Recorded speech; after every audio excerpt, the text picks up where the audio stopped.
오늘은 그 현충일이 6월 6일이어서 가장 가까운 주일을 그 현충일을 다시 생각하는 그런 시간으로 준비를 했습니다.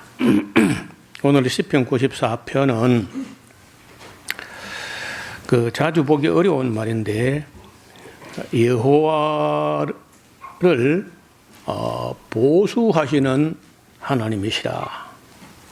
보수한다는 말은 원수를 갚는다, 원수에게 보복한다. 히브리어로 니카마라고 하는 이 말이 자주 나오지는 않는데 그래도 성경 전체에 일관되게 흐르는 진리입니다. 다시 말하면은 하나님은 반드시 원수를 갚는다는 거예요. 그래서 너희는 성도들을 보고 너희는 친히 원수를 갚지 마라. 원수 갚는 것이 내게 있으니 내가 갚으리라. 너희는 할 수만 있으면 평화하라. 이게 하나님의 법이에요. 물론 그렇게 말씀하셔도 그걸 기억하고 그대로 지키는 사람들은 많지 않지만은 우리가 인간은 원수를 갚으려고 하면은요, 또 더 큰 원수를 만들거나 더 큰 악을 행하거나, 그래서 그 상승작용 때문에 공평하게 원수가 갚아지는 게 아니고 그 상승작용이 더 큰 비극을 만들어낼 수 있다는 거예요. 그래서 성경은 너희가 친히 원수를 갚지 말고 진노하심에 맡기라. 그래 하는데도 불구하고 이 세상에서는 여전히 그저 사소한 걸 가지고 원수를 갚으려고 덤비는 그런 그 우를 계속 범하는 거예요. 인간이 그래요. 오늘은 정말 다른 해는 제가 현충일 기념 예배나 특강을 잘 안 해왔습니다. 강복절은 해마다 또 지키고 했지만은 그 강복절에 우리가 기뻐할 만한 날이고 감격할 날이어서 국경일로 정해졌습니다만은 사실은 광복절이 참 광복이 되었으면 좋겠는데 일본에 예속되어 있다가 그 일장기가 내려가고 태극기가 올라간 게 아니고 유엔기가 올라간 것도 미국기가 올라가면서 미국이 지금까지 우리를 지배하다시피 이렇게 하고 있는 거예요.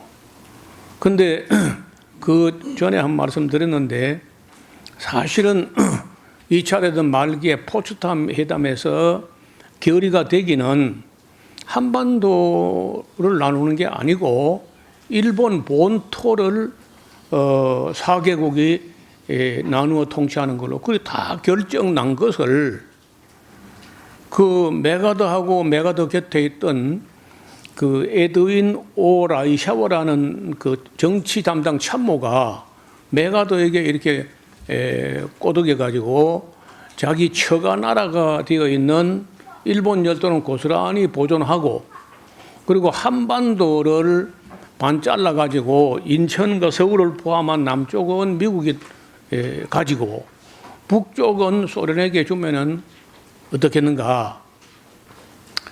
이걸 이제 메가더하고 라이샤워가 백악관에 문고리 3인방이 있어요.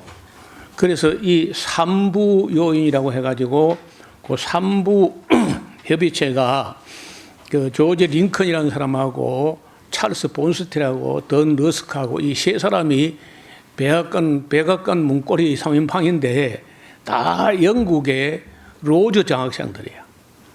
세실 로즈라는 사람이 어마어마한 돈을 벌어가지고 그걸 장학재단을 만들었는데 그 미국에서는요, 영국의 그 로즈 장학금을 받는 장학생 같으면은 일단 최고 엘리트로 치는 거예요. 또 실제로도 머리가 또 좋고. 그래서 그 사람들이 얼마나 교만하냐. 그 박사학위 논문 안 써요. 로즈 장학생들은 박사학위 논문 안 쓴다. 왜 안 쓰냐 물으면요, 우리가 쓴 논문을 평가할 만한 교수가 없다는 거예요. 그래서 안 쓴다는 거예요. 그런 사람들이 백악관 문고리 3인방인데 그때 아시는 대로 45년부터 그 해방 직전 45년부터 53년 우리 휴전협정까지 미국 대통령이 이 트루만이라는 해리 트루만이라는 사람인데 해리 트루만은요 그 학력이 고졸 출신인데다가 미시시피강 서쪽의 촌놈인 거라. 그래서 부통령이 돼가지고 말 많은 게 싫어서 좀 띨띨한 그런 사람을 그 프랭클린 루즈벨트가 부통령으로 지명을 해가지고 막 그 앉혀놨는데 그러니까 메가더가 예사로 무시했던 사람이 대통령이야. 그래서 이 한국 전쟁 전후에 있었던 그 놀라운 이야기는 우리가 학교에서 배울 수 없고 일반 역사책에 나오지 않습니다. 그래서 우리나라가 이게 갈라진 게 메가더하고 메가더 곁에 있었던 라이샤워 이 사람은요 동경에 와서 주재하던 미국 선교사 아들인데 어찌 하다가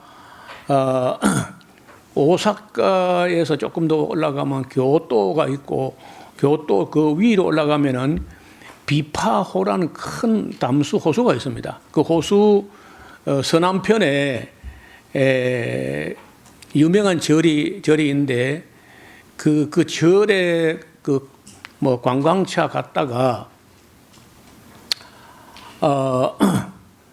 글을 하나 읽었어요.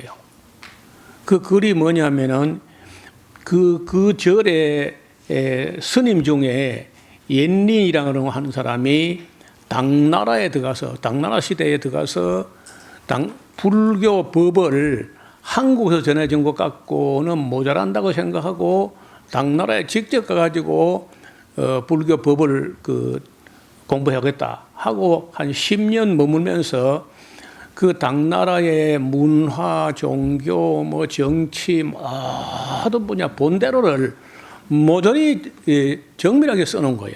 이걸 이 라이샤워라는 선교사 아들이 읽고 너무 충격과 감동을 받아가지고 중국어로 알고 불교로 알게 되고 그리고 일본의 불교 역사에 대해서 알게 되면서 나중에 고등학교 졸업하고 미국으로 가서 하버드 대학 가가지고 논문을 쓸 때 그 옌린 스님이 쓴 그 일기 그거 가지고 논문을 써가지고 박사학위가 받아가지고 하버드 대학 교수가 돼요, 이 양반이. 그래가지고 갑자기 일본어를 미국이 접수한다고 생각 못했는데 어떻게 어렵사리 해가지고 그 동경대 폭격이라든지 히로시마 나가사키 원자탄 어떻게 해가지고 2차 대전 끝나고 이제 메가더가 일본을 접수해가지고 그 태평양 군대 사령관으로 이제 있을 때 그럴 때 마치 그게 이제 일본 열도를 다 나누어서 통치하기로 북쪽은 홋카이도하고 그 일부는 소련이 그리고 동경이 있는 그 가운데 토막은 미국이 그리고 영국과 중국 이 네 나라가 일본 본토를 분할 통치하기로 다 결정 난 걸 하루아침에 바꿔버린 게 메가더하고 라이샤워가 그렇게 한 거야.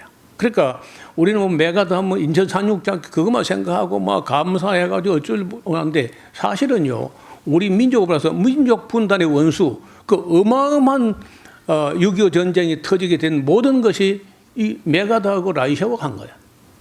라이샤워라는 사람은 본처가 죽고 일본 총리 딸하고 결혼하게 되거든요. 자기 처가 나라 본토가 나누어지는 것을 끌어가지고 머리를 쓴 게 일본 본토는 나누지 말고 우리가 미국이 통째로 다 먹고 조선 반도를 나눠가지고 남쪽을 미국이 가지고 그 한반도 절반 북쪽만 줘도 그 소련군이 내려온 게 그까지는 안 내려갔거든요. 그러니까 만족할 거다. 진짜 그 소련은 또 만족해서 우리가 점령 그까지 안 했는데 이렇게 많이 주나 하면서 말이. 그래 이런 이 놀라운 얘기가 진실을 알게 되면은 미군이 왜 그 6.25 때 우리나라가 많이 참여했냐. 자기들 양심이 있거든요. 자기들 때문에 나라가 한반도가 쑥답해졌던 다 아니까 그렇게 많이 참여했는데 오늘 좀 그런 얘기를 조금 더 곁들여서 저는 이 경상도 사람이 돼가지고 저 같은 사람이 현충원에 가서 뭐 참배할 만한 그런 자격도 있는 사람이 아니지만은 한 번도 못 가봤어요. 그래서 그 사진만 들여다보고 그 사연들만 조금 정리를 해봤습니다. 그래서 앞을 좀 보겠습니다. 그래서 이 6월 달이 되고 또 6월 첫 주가 되면은 그야말로 호국 보훈의 달이고 우리 교회는 또 기도의 국가 민족을 위한 기도의 달이 됩니다. 그래서 오늘 사진으로만 잠깐 그 현충원을 가보려고 합니다. 예. 자, 여기에 잠들어 있는 그 어마어마한 많은 사람들이 나라를 위해서 민족을 위해서 싸우다가 이렇게 이제 모셔졌는데 실종자도 엄청나요. 북한 말고 남한만 해도 실종자는 뭐 시신도 찾지 못하고 어떻든 그렇게 하고 또 우리나라를 지키려고 하다가 뭐 목숨을 바치고 전쟁이 나면 일단 사람은 누군가는 죽거든요. 그렇지만은 그 외국인 우리 한국 군대보다 외국 군대가 더 많이 왔거든요. 약 195만 정도 왔어요. 외국 군대가 한국 전쟁에 참여했던 인원을 헤아리면요, 195만 명 이상이 왔습니다. 한반도에. 그런데 그런 분들이 와서 죽었는데 시신도 수습도 못한 채 그냥 사라졌다고 하고 갔는데 여러분 그 철원하고 김화 그리고 그 평강 그 세 개 도시가 이렇게 삼각형으로 이루어진다고 했어요. 그 삼각시대 안에서 전쟁을 왜 거기서 그 무시무시한 전쟁을 하느냐? 지금 휴전 협정이 50년도 6월 25일 전쟁이 터졌는데 51년도 7월 10일부터인가 정전협정을 해요. 정전협정 회의를 하는데 정전하는 회의를 25달, 2년 1개월 전쟁하는 거는 1년 하고 정전하는 회의를 하는데 2년 1개월, 25개월 해요. 25개월 동안에 765회를 만납니다. 그렇게 어려운 거예요. 전쟁보다 더 어려운 게 전쟁 멈추는 거예요. 그러면 그 중국 대표, 북한 대표, 그리고 이제 유엔군 대표 이렇게 한 그 대표하고 통역관하고 책임자하고 이렇게 이제 모여가지고 765회나 모여가지고 정전을 이뤄내기는 하지만은 그렇게 어려웠다는 거예요. 지금도 우크라이나 전쟁도 3년을 넘어 끌고 있는데 현대전에서요 3년을 끌어버리면은 두 나라 다 초토화 됩니다. 근데 전쟁 끝내지는 못하는 거예요. 왜? 땅을 차지하지 않고 전쟁을 했다면은 그만두면 끝나는 거야. 이제 그만 싸우자 그러면 되는데 땅을 점령을 했다고. 우크라이나도 러시아 땅을 또 점령을 했어요. 그러면 정전되는 그 순간에 점령된 데까지를 해가지고 정전하면은 어떻게 되는 거야? 단 한치라도 더 밟아가지고 전쟁 끝내려고 하거든요. 그래서 그 전쟁에서 그 조그만한 그 삼각형 안에서요 4만 명이 죽습니다. 정전 협정하고 있는 중에 한치를 더 가지겠다고 싸워가지고 그 조그만한 지역에 4만 명이 죽는 거예요. 그러니까 그 4만 명이 죽었으니까 아무데 흙을 만져도 피가 안 묻은 흙이 없는 거예요. 그 정전협정이 다 끝나고 나서 11년이 지난 후에 한명이라는 중이라고 알고 있는데 중이가 자기가 이왕 뭐 군대 생활을 하면서 제일 처제막 DMZ 안에 지원해가지고 갔는데 뭘 봤냐면요. 무명용사가 죽었는데 또 정상적으로 뭐 무덤을 만든 게 아니고 시신 위에다가 돌을 엉기설기 놓고 거기다가 나무를 이렇게 하나 세우고 하나는 가로질러서 그 십자가형으로 해놓은 걸 본 거야. 근데 나무가 세월이 11년 지나니까 나무가 다 삭아가지고 나무 살은 다 떨어져 나가고 그 소나무인데 보니까 공이도 있고 막 이렇게 그 제대로 뭐 따듬지도 못한 나무를 이렇게 십자가형으로 했는데 그 보니까 한국 사람은 그래 안 하잖아요. 십자가를 세우면 이게 외국 사람인 거야. 그래서 안에 그 소나무 안에 관솔 기름기가 배는 관솔만 앙상하게 남아가지고 거기 이끼가 끼고 비바람 긴 세월에 그렇게 이끼가 끼어 있는 모습을 보고 얼마나 그래 우리 땅에서 우리나라를 지키기 위해서 그렇지만은 외국인이 여기서 남의 나라 땅에서 그 두고 온 고향과 가족들과 친구들과 혹은 뭐 애인과 이런 사람들이 있을 텐데 이 땅에 죽어간 아픔에 도저히 마음이 사실은 목비인데 목비라는 말이 그 어감이 그렇게 안 좋아서 그 이름 뭐 비목이라 해요. 비목. 그리고 그 유명한 비목이라는 가곡의 그 가사를 작사한 분이 한명이라는 분이에요. 그래서 그 무명용사 위령비를 이렇게 이제 세웠고요. 그 호국영령 무명용사라 해가지고 그 개별적으로 그 안장된 어떤 그 묘는요 한 5만 5천 명 정도가 있고 위패, 영정, 유해도 없이 이름만 기록된 것 다 하고 하면은 10만 3천여 명 정도 되고요. 어떻든 우리 국립 그 현충원에 모셔진 사람 총 15만 명에서 16만 명 정도의 영령들이 국립 현충원에 모셔져 있습니다. 그리고 이제 이름 없는 용사들, 외국 용사들 이런 사람들도 이제 따로 모셔져 있는 거예요. 그리고 따로 모셔지지도 못하고 안에 산에 지금도 그 비목공원이라고 하는 강원도 화천군인가 그래요. 거기에 이제 화천군 바로 그 기마 평강 철원고 삼각지대 그 바로 옆에 그 비목공원이 있는데 그것은 그 한명이라는 그 육군 중위가 썼던 그 시를 기념해 가지고 그런 기념관이 있습니다. 지도를 잠깐 보시면은 여기가 이제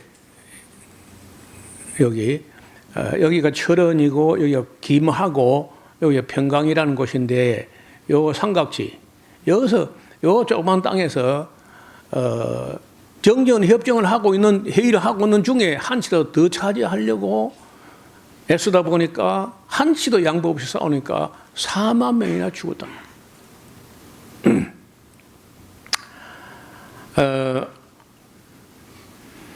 또 이 지역은요 원산 지역에서 서울로 내려오는 보급로 내지 주요 교통 요로가 있기 때문에 거기를 차지하는 굉장히 중요하다 해가지고 여기 싸웠고 제가 나중에 알아보니까 저 위에 형님 그 위에 맨 큰 형님이 바로 이 김화에서 군대 생활을 한 거예요. 최전방이거든요 여기가요.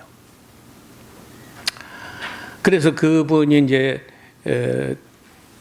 한명이 중위가 그 시를 썼는데 그게 이제 언제쯤 썼냐 하면은 53년도에 정전이 됐으니까 정전 협정이 됐죠. 53년 7월 27일에 11년이 지나서 64년도에 한명이 라고 중위가 여기를 가가지고 너무 가슴 아픈 그 외국인의 무덤을 보고 그 시를 남긴 겁니다.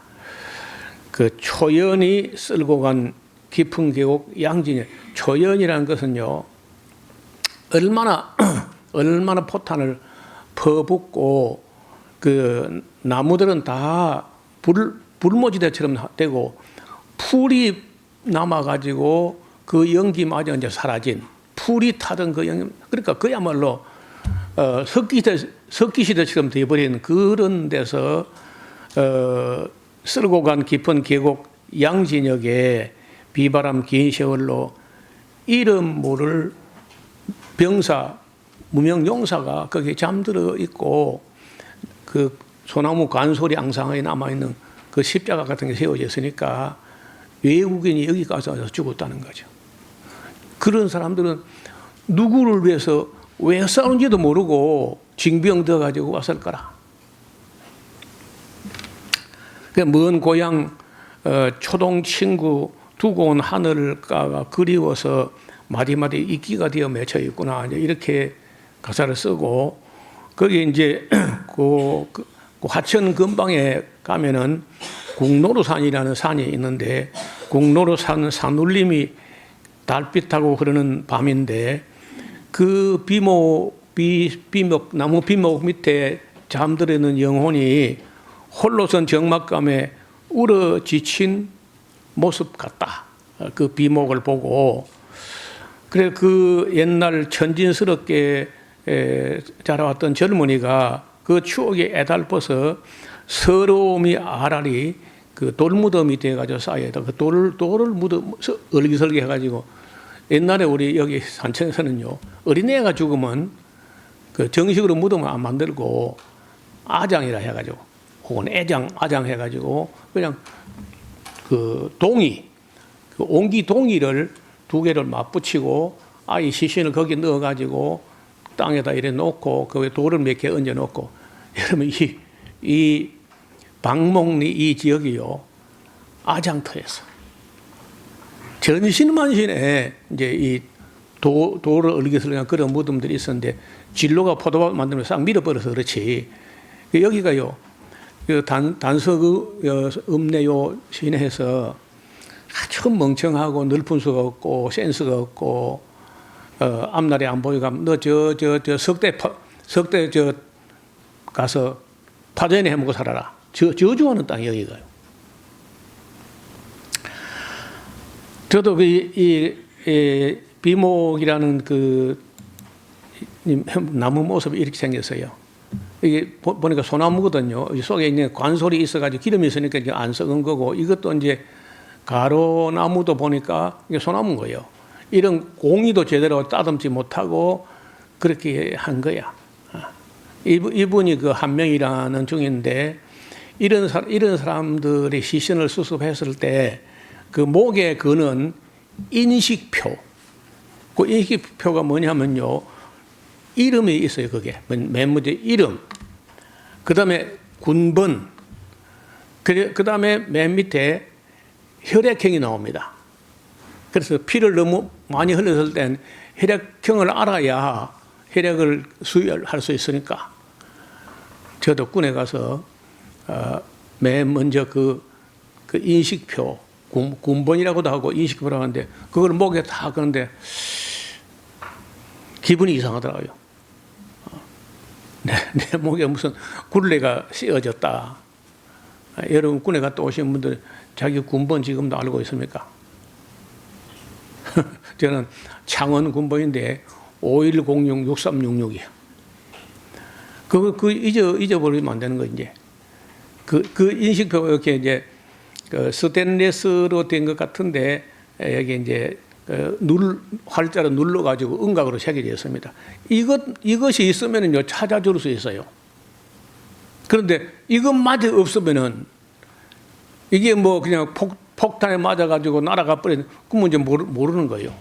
그래서 그야말로 무명용사가 될 수밖에 없는 거예요. 그래서 거기다가 이제 이 비목공원에다가 외국인으로서 우리 땅에 싸우다가 돌아가신 분들을 위해서 이런 그 화천에 화천군 화천읍 동촌리 2921-3번지에 이런 탑이 있습니다. 여러분, 그 한국전쟁에 참전한 외국인 수가 195만 7천 명에 이르는데, 이 수치는요, 전투 병력을 파병했던 16개국과 그 다음에 의료 물자 의료 그 인원을 파송한 사람들 그걸 다 하면 22개국인데 22개국 중에서 195만 명 중에서요, 미국이 보낸 게 178만 9천 명 연 인원으로 얼마 있다 가고 또 오고 이거 다 해가지고 연 인원으로 하면은 178만 9천 명 진짜 많이 왔어요. 자기들 때문에 우리나라가 분단돼 가지고 전쟁한 건 사실상. 영국이 한 5만 6천 명, 카나다가 2만 6,700명, 터키가요 2만 명이 넘어왔어. 터키가 꼬레, 그 사람들은 우리나라를 꼬레를 꼬레는 우리 형제다 그러면서 한국 전쟁에 가서 도와야 된다. 꼬레는 우리 형제다. 그래가지고 터키 젊은이들이 꼬레를 구하자 하고 손가락을 깨물어 가지고 혈서를 쓴 사람이 그렇게 많았다는 거예요. 터키 사람들이. 그리고 무식하게 용감해. 그래서 많이 죽었어 또. 터키 땅은요 진짜 전쟁을 많이 한 땅이거든. 우리나라 땅도 이제 강대국 틈번에 뭐 전쟁 많았지만 터키는 진짜 전쟁을 많이 한 것이라. 그리고 옛날에 그 히타이트족이라고 철기 문명이 일찍 발달된 그 나라가 전쟁을 무지무지하게 했던 나라이기 때문에 지금도 터키 사람들이 그 전쟁을 잘하는 편이에요. 어떻든 그다음 그 외에 태국, 필리핀, 이디오피아, 프랑스, 그리스, 뉴질랜드, 네덜란드, 콜롬비아, 벨기에, 남아프리카 공화국, 룩셈부르크 이런 사람들이 전투 부대를 보냈고, 스웨덴, 인도, 덴마크, 노르웨이, 이탈리아, 독일 이런 데서는요 전투병은 안 보내고 의료 지원을 해서 우리나라 그 어려울 때 도왔던 그런 나라입니다. 여러분, 이 25개월 동안 이 정전, 1951년 7월 10일부터 시작한 이 회담에서 이게 이제 중국 측하고 중국 측 대표하고 북한 측 대표하고 유엔군 대표하고 이제 이거 모여가지고 25개월 동안 765회나 만나가지고 회담을 하는데 통역까지 해서 소통이 돼야 되니까 얼마나 어렵겠습니까? 이 사람들이 자기 나라를 위해서 한 거는 김일성이 쪽에 그 사람들이고, 나머지 중국하고 그 외국 군대가 우리나라 운명을 놓고 이제 줄다리 가는 거예요. 여러분, 제가 그 자료를 찾아보니까 그때 작성된 정전 회의의 회의록이 어느 정도냐? 이거요. 땅바닥에서부터 이게 25개월 동안 765회나 만나가지고 회의를 하는 회의록이야. 전쟁하는 것도 어렵지만은 전쟁을 다시 중단하기 위해서 평화협정도 아니고 정전협정, 종전도 아니고 평화협정도 아니고 전쟁을 정지한다. 그거 하는데 어디서 어디까지 하고 뭐 제일 이제 그 어려웠던 게 포로 교환 문제. 포로 교환 문제 중에서도 방공포로. 포로는 포로인데 공산주의 반대하는 포로가 있었어요. 그래서 남한에서는 공산주의 반대하면 북한은 안 가겠단다 이제 이렇게 하고, 북한에서는 또 그래도 돌려 보내라 이제 그런 싸움, 이거 뭐 끝도 한도 없는. 그 53년도 7월 27일 날 미국의 유엔군 사령관이었던 미국 사람인데, 클라크가, 이 사람은 판문점 안 가고 문산에서 사인을 하면서 12시간 후에, 그러니까 오늘 낮에 10시에서 밤 10시부터 효력을 발생하는 그런 사인을 하면서 전쟁이 끝났습니다. 얼마나 죽었느냐 사람들이 아마도 북한에서 죽은 사람 한 50만 명, 우리가 한 13만 명 정도 그래 죽었고 미군이 3만 3천 명 정도 죽었습니다. 한국 땅에 와서. 아까 비목의 주인은 아직까지 누군지 몰라요. 요즘 같으면 이제 사라진 사람들, 실종된 사람들의 DNA 샘플을 다 떠가지고 그 무덤을 파헤쳐가지고 그 뼈 조각에서 DNA를 찾으면 지금쯤은 찾을 수 있지 않겠나 싶어요. 그래서 어떻든 여러분 우리가 이만큼 발전도 하고 산업화도 되고 민주화도 되고 또 선진국 다이래까지 올라가고 이렇게 한 데는 우리에 앞서서 그렇게 죽어간 사람이 많았다는 거예요. 미국 사람이 쓴 책인데 가장 추웠던 겨울이라는 책이 있어요. The Coldest Winter라고 하는 자기 생애 가장 추웠던 겨울. 여러분 미국에도 추운 데가 있겠지만요. 일본이나 미국 추위가 아니라 한국 북한 땅 추위는요. 혹독하거든요. 시베리아에서 바로 불어 내려오는데 거기다가 다 손발이 다 얼어버리고 그런 그 겨울을 겪으면서 그래도 살아남아 가지고 한국 전쟁에서 콜디스트 윈터라고 하는 그 책을 남긴 거예요. 남의 땅에 와서. 그래서 우리가 우리나라에서 이런 평화를 누리고 사는 삶에는 그 많은 사람들의 희생이 있었다는 거예요. 우리나라 국군들 말고 외국인들도 와서 22개 나라에서 와서 그렇게 고생을 해가지고 우리가 이런 자유를 누리는 겁니다. 여기 다 비슷하겠는데 우리 교회에서는 그래 할머니 한 분만 저보다 나이가 많고 아마 나이가 제일 많아도 저는 6.25 전쟁이 제가 3살 때 일어났거든요. 3살 때 일어나서 제가 전쟁에는 참여하지 못했지만은 3살 때 일어났는데 4살 때 지리산에서 하루에 705명을 쏴 죽인 최덕신 11사단 사단장 최덕신 그리고 오익경 11사단 구연대 오익경 중령 그리고 한동석 대위인가 하는 사람이 이끄는 군대가 와서 지리산에 와서 하루 음력으로 정월 초 이튿날에 방공리에서 705명을 쏴 죽이고 그 군대가 우리 집에 들어와서 차왕 거창 신원을 가는 도중에 우리 집에 들어와서 물을 마시고 배고프다면서 뭘 얻어먹고 1시간가 그렇게 머물다가 간 적이 있었어요. 그거를 겪은 거하고 그다음에는 이제 우리가 중학교 2학년 때까지 지리산에 빨치산이 없어지지 않고 계속해서 이 사람들 양민들 약탈하고 밤에는 빨갱이 와서 약탈해가고 낮에는 국군이 와가지고 왜 빨갱이 양식 떼주냐고 주고 패고 우리 중학교 2학년 때까지 그랬어. 정순도이가 마지막 체포되면서 끝났거든. 얼마나 그 사건이 큰지 박정희 대통령이 그 정순덕 잡혀서 내려왔었어요.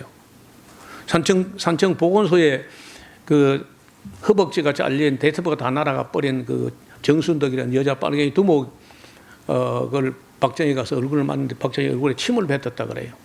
근데 확인을 못 해봤는데 전설엔 그렇습니다. 그리고 끝까지 그 정순덕이 전혀 안 하고 있다가 억지로 전향한 것처럼 해가지고 풀려 나가지고 어떤 기자하고 계속되는 인터뷰를 해가지고 지리산 정순덕이라는 소설이 있어요. 1권, 2권, 3권까지 나오는 그 소설을 보니까 우리 동네 인근 지명이 그냥 그대로 다 나오더라고. 그래서 6.25가 제일 길었던 데가요, 휴전선 근방이 아니고 지리산이야, 지리산. 제주도 하고. 정전협정제도 이건 정전이 아니고 계속해서 싸움이 있었어요. 그리고 우리가 어릴 때는 초등학교 때 이럴 때요, 빨갱이, 그 유명한 빨갱이 이름을 다 외워야 돼. 그 강우영이, 안한도, 정순덕이 지금도 잊어버리지 않는 그 이름들. 그래가지고 저녁 되면 또 밖에 못 나가면 빨갱이 온다고.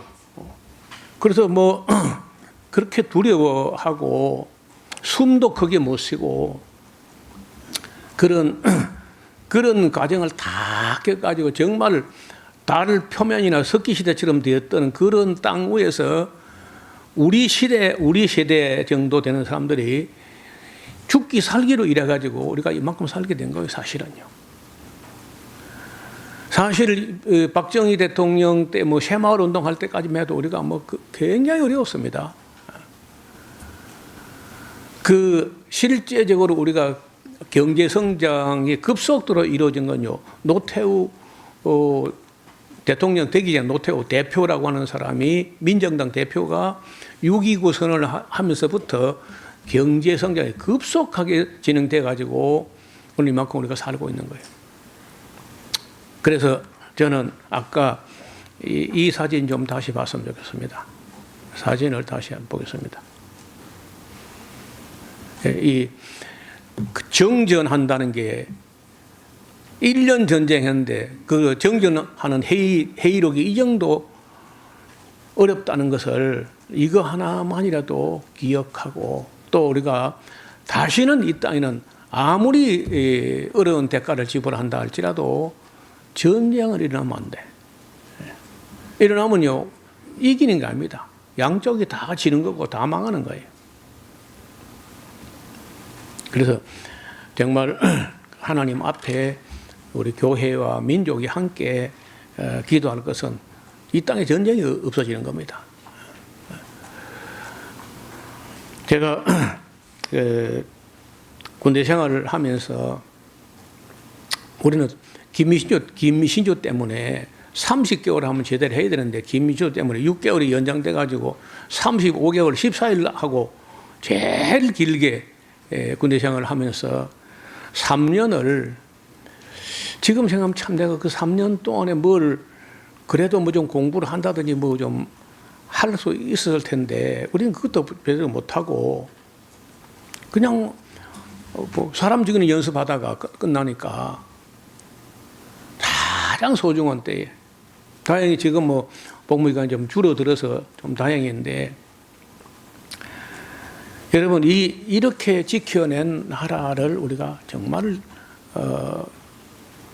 사랑하고, 또 우리도 그렇게까지 못한다 할지라도 나라와 민족을 위해서 내 자신뿐 아니라 미래의 우리 후손들을 위해서 어떤 삶을 살아야 될 것인가, 현충일에 우리가 한번 다시 생각해보고, 우리가 원수를 갚으려고 할 게 아니라 원수 갚는 것은 하나님이 갚습니다. 하나님 갚게 해야지. 사람이 원수를 갚겠다고 하면요, 그건 전쟁 나는 거예요. 또 옛날에는 전쟁하면요 이기고 진 게 있는데, 사실은 우리가 그 6.25는 누가 이긴 거요? 누가 이긴 것 같아요? 우리는 말도 못해. 김일성이 이기다 하면은 또 저 빨갱이다 할 거고, 미국이 이기다 하면요 이긴 증거가 뭔데? 그때도 사실은 양쪽 다 패한 거나 마찬가지예요. 그래서 메가드하고 팽덕회 중공군 사령관, 그것도 둘 다 원수예요. 메가드도 원수고 팽덕회도, 팽더화이도 원수인데 팽더화이가 이긴 거예요. 많이 죽었지만은 그래도 그 팽더화이라는 사람은 뭘 가지고 그런 전쟁을 했느냐. 중국 땅에서 국공 내전이 벌어졌을 때 김일성이 군대 한 5만 명이 가가지고 공산혁명을 도와서 그 전쟁을 했거든요. 그걸 갚는다고 해가지고 그 은혜를, 김일성의 은혜를 갚겠다고 한국전쟁에 참여한 거예요. 근데 작전에 있어서 이 이 메가드는 교만해가지고 일본에서 하는 소리가 내가 지금 일본에 있는데 감히 누가 내려온다는 거야 이렇게 하면서요. 내 한 손 묶어가지고 뒷짐 찌고 한 손만가 싸워도 그 김일성이 정도는 끝낼 수 있다. 나중에 일개 사단만 주면 내가 끝낼 수 있다. 나중에 뭐 3개 군단이 와도 안 될 정도로 중공군이 싸워서 그야말로 뭐 미국이 자기들 일생일대 가장 참패한 베트남 전쟁하고 한국 전쟁에서 미국의 지울 수 없는 상처가 한국 전쟁에서 그렇게 많이 사람이 죽고 3만 3천 명 많이 죽은 거 아니라 하지만 그 많이 죽은 겁니다 사실은요. 그래서 사람들은 미국은 지금까지도 육군을 가지고 땅을 밟는 전쟁 안 한다는 거죠. 여간에 안 해요. 그냥 항구에 항구 멀찌감치 항공모함이나 그런 거고 비행기로 떠서 가서 폭격하고 땅을 안 밟으려고 그래요. 땅에 밟으면 미군은 발이 빠진다. 육지는 늪이라고 생각해요. 미국 사람들은 항상. 그런데 한국은 인천 상륙작전을 했거든요. 상륙했다가 얼마나 홍이 났는지. 그래서 우리는 이 전쟁 역사를 왜 공부하냐? 평화를 지켜내기 위해서 전쟁 역사를 공부를 해야 돼요.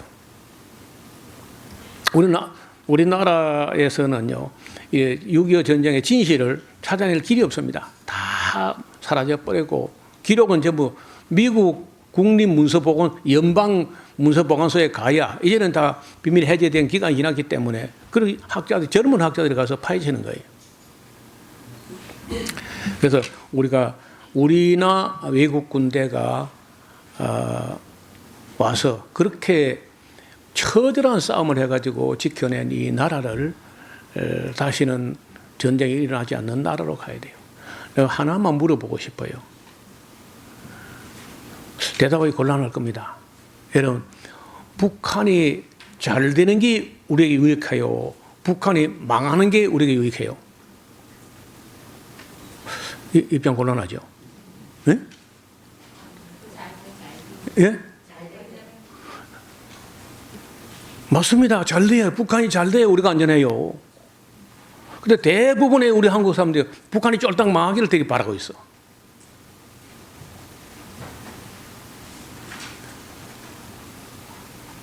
그 숙제를 드릴 테니까 집에 가서 내년 현충일까지 한번 생각해봐. 북한이 잘 되는 게 우리에게 유익한지, 북한이 망하는 게 우리에게 유익한지 한번 생각해 보시라고. 나는 진작부터 북한이 잘 돼야 우리도 평안하다는 거예요. 우리보다 더 잘 되면 더 좋고. 만약에 그러니까 정치하는 사람들이 통일은 대박이다. 그 박근혜가 한 소리야, 박근혜가. 그 통일은 무슨 북한이 망해가지고 북한이 붕괴돼가지고 우리가 흡수 통일 할 수 있을 줄 알고 그런 소리 했는데 머리가 그 정도밖에 안 돌아가면 곤란해. 머리나 마음과 생각이 북한이 망하면 우리가 대박이라 그렇게 한다는 것은요. 그런 사람 정치하면 안 돼.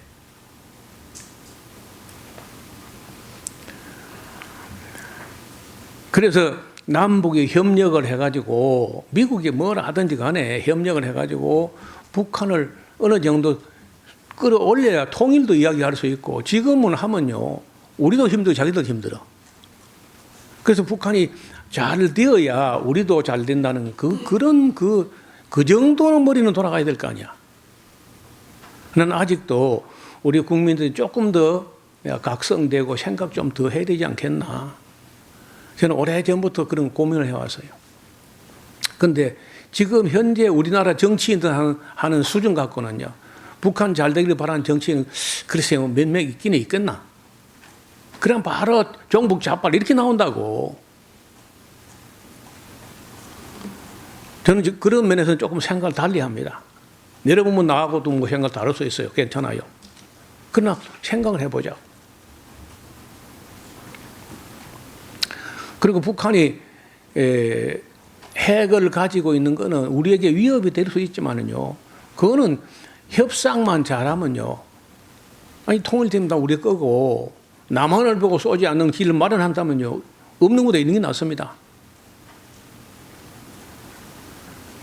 그래서 조금 경직돼가지고 맨 방공방공 그런 그 수준에 머물러 있으면 안 되고 먼 미래를 좀 더 내다볼 때 좀 생각을 좀 달리 해야 된다는 거예요. 만약에 북한이 적화통일 그런 아직도 그런 소리를 하는데 여러분 대한민국의 민주주의 실력을 안 봤어요? 우리 대한민국 5,200만을 김정은에게 안겨주면 지가 감당하겠습니까? 그래서 자기들 체제가 와장창 그저 무너지지 않기만을 바랄 뿐이지 적화되는 거 꿈도 못 꿉니다. 안겨줘도 감당이 안 돼요. 여러분 이 역사가 유구한 역사에 중국이 어떻게 가지고 이 한반도를 먹지 못했을까요?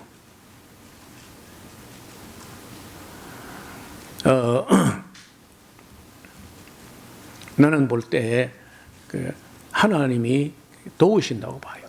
진짜 다른 나라, 온 세계 다른 나라마다 전 세계 역사에서 힘이 있어도 다른 나라 침범하지 않고 빼앗기면서도 참고 하는 그래도 비교적 온 세계에서 한국 사람만큼 착한 나라도 많지 않아요. 지금 온 세계가 인식하잖아요. 저 사람들은 외계인 같다. 그래서 애국가에 나오니까 하나님 부담될 거라. 자꾸 하나님 보고 와서 우리나라 만시하는데 그래 안 할 수도 없고. 그래서 원수 갚는 거 북한이 우리 원수처럼 했지만은 그걸 갚으려고 하면 안 됩니다. 하나님 갚게 놔둬야 돼. 더 손해를 보고 그 노무현 대통령 말처럼 더 퍼져도 우리가 이익이라는 거예요. 그러니까 그 정도는 마음이 넓어야 돼요. 뭐 대통령이 되거나 정치를 하면 그 정도 마인드가 있어야 정치를 하는 거지. 그리고 북한이 잘 되는 게 우리의 유익이다. 나는 실리적으로 생각해도 그래. 북한이 망해가 좋을 게 아무것도 없어요. 지금 미국에서는요, 북한이 망하면은 미국이 어디서 어디까지 미국이 차지하고, 어디서 어디까지 일본이 차지하고, 어디서 어디까지 중국이 차지하고, 북한 땅을 가지고 네 나라가 그 중국하고 소련, 미국하고 일본이 북한 땅 나눠먹기 그다 계획이 다 서 있다니까. 그럼 또 싸우게? 그래서 우리가 우리는 뭐 살 만큼 살았고 이제는 뭐 내가 내 생에 뭘 기대하겠어요? 우리와 우리 후시대 사람들에게 이 미래가 창창한 사람들에게는 이렇게 맨날 응얼거리고 싸우고 그러다가 나오는 이번에 선거하는 걸 보면서 그 당 색깔 그거 하지 말았으면 좋겠어. 나는 국민의힘당도 웃긴 사람 빨갱이 싫어하면서 레드 컴플렉스 있으면 빨간 당은 뭐라 해가지고 또 만들어가지고 그리고 또 민주당 무슨 새파랗게 질린 색깔을 가지고 뭐 좋다고 또 그리고 함께 협력하여 어떻게 서로 생각이 약간 다르지만은 그걸 합력해가지고 통합이란 거는 그 어려운 얘기입니다. 그런 소리 하면 안 되고 통합이 아니고 공화. 우리나라는 민주통합국이다. 그게 그런 거 아니야. 우리나라는요 민주공화국입니다. 상대를 달라도 인정하는 거예요. 없애버리려고 할 게 아니라 죽여버리려고 할 게 아니라 통합 그거 아니 기독교 교회도 통합이 안 되는데 무리하게 통합을 해가지고 하나를 전체주의가 돼. 전체주의. 그렇게 하지 말고 대한민국은 민주통합국이다가 아니고 민주공화국. 공화국은요 다른 그 사상 체계를 인정하는 겁니다. 함께. 그러면서 오른팔 왼팔 좀 돕는 거예요 서로. 그래서 정말 우리 국민들의 의식, 특히 기독교인들 극우파처럼 기울이는 이 기독교인들부터 정신 차리고 나라와 민족 전체를 소위 말해 좌파 우파는 말할 것도 없고 북한까지도 끌어안을 수 있는 그런 가슴을 가져야 또 원수 갚는 걸 우리가 갖겠다 하지 않고 하나님의 진노하시고 맡길 수 있는 그런 신앙을 가지고 평화제일주의가 돼야지. 싸워서 이기서 끝장을 내고 북한을 없애버리겠다. 이게 이승만이 그래가지고 전쟁 난 거 아니에요. 그리고 정전 협정에도 이승만 안 갔습니다. 김정일이 나왔는데, 김일성이 나왔는데 우리는 안 간 거예요. 왜 안 갔냐? 정전 안 된다는 겁니다. 무조건 멸공, 북진 통일, 없애버린다. 이렇게 하면 이제 싸우는 거예요. 지금도요, 북한도 엄연히 유엔에 등록된 정식 국가이기 때문에 그 체제를 인정할 수밖에 없어요. 그걸 다 죽여버리겠다. 그러면 어떻게 되겠어, 그게? 그런 마인드나 그런 사상을 가지고는 나라에 아무 도움도 안 되고 우리 후손에게, 조국에, 민족에게 아무 도움이 안 돼. 좀 이번 현충일 기해서 우리가 기도의 방향을 어떻게 해야 하나님 기뻐하시겠는가? 나는 생각할 때 여러분 그 오늘 본문 보고 마치겠습니다. 8절입니다. 백성 중에 우준한 자들아, 백성 중에 멍청한 자들아, 너는 생각해봐라. 무지한 자들아, 너희가 언제나 지혜로울꼬. 아니 그래, 귀를 지으신 하나님이 듣지 아니하겠어? 우리에게 눈을 만들어 주신 하나님이 자기는 보지 못할까? 열방을 징벌하시는 자가 지식으로 사람을 교훈하시는 자가 징치하지 아니하실 줄 아느냐. 하나님 다 보고 알고 있으니까 하나님 앞에 기도하고, 그리고 하나님 말씀을 들어. 그게 뭐냐? 원수 갚는 건 내가 있으니까 너희가 갚으려고 하지 마. 진노하시면 맡겨. 그런 생각을 가지고, 물론 우리가 언제든지 또 무기나 군대나 이런 거 전쟁이 안 나게 평화를 위해서도 준비는 해야 돼요. 철저히. 그렇지만 맨날 북한을 망하기를 바라고 붕괴를 바라고 그런 좁은 생각을 가지면 우리의 통일은 점점 더 멀리 갑니다. 그래서 이번 현충일을 맞이해서 제가 평소에 그 마음에 담아놓고, 그것도 목사가 또 정치 선동한다고 할까 싶어서, 또 걸핏하면 또 종북 자빨이다, 또 그런 헛말하다 그런 말 듣기 싫어서 늘 참고 지나갔는데, 내가 가만히 생각하니까 이런 말 할 날도 얼마 안 남은 것 같아, 내가. 그래서 한 번은 이야기를 해야 되겠다.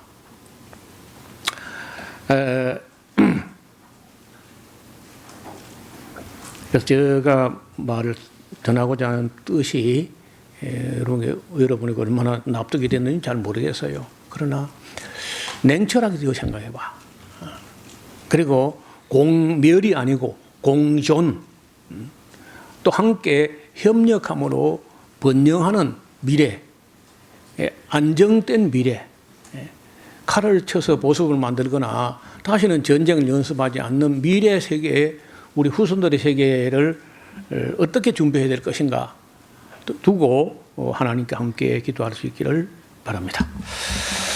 하나님 아버지, 오늘 시편 94편 기자가 귀를 지으신 분이기 때문에 듣고 계시고, 눈을 만들어 주신 분이기 때문에 보고 계실 뿐 아니라 열방을 징벌하시는 지식의 하나님께서 사람을 교훈하시는 분이 반드시 징치하고, 원수 갚는 것은 하나님께서니까 친히 원수를 갚지 말고 진노하심에 맡기라는 말씀을 다시 한번 새기면서, 다시는 이 땅에서 동족이 동족의 가슴을 향하여 총을 겨누는 그런 우를 범하지 않는 지혜로운 민족이 되게 하시고, 우리가 우리 힘으로가 아니라 정말 하나님이 보호하사 우리나라가 만세까지 이어지는 나라가 되게 하여 주옵소서.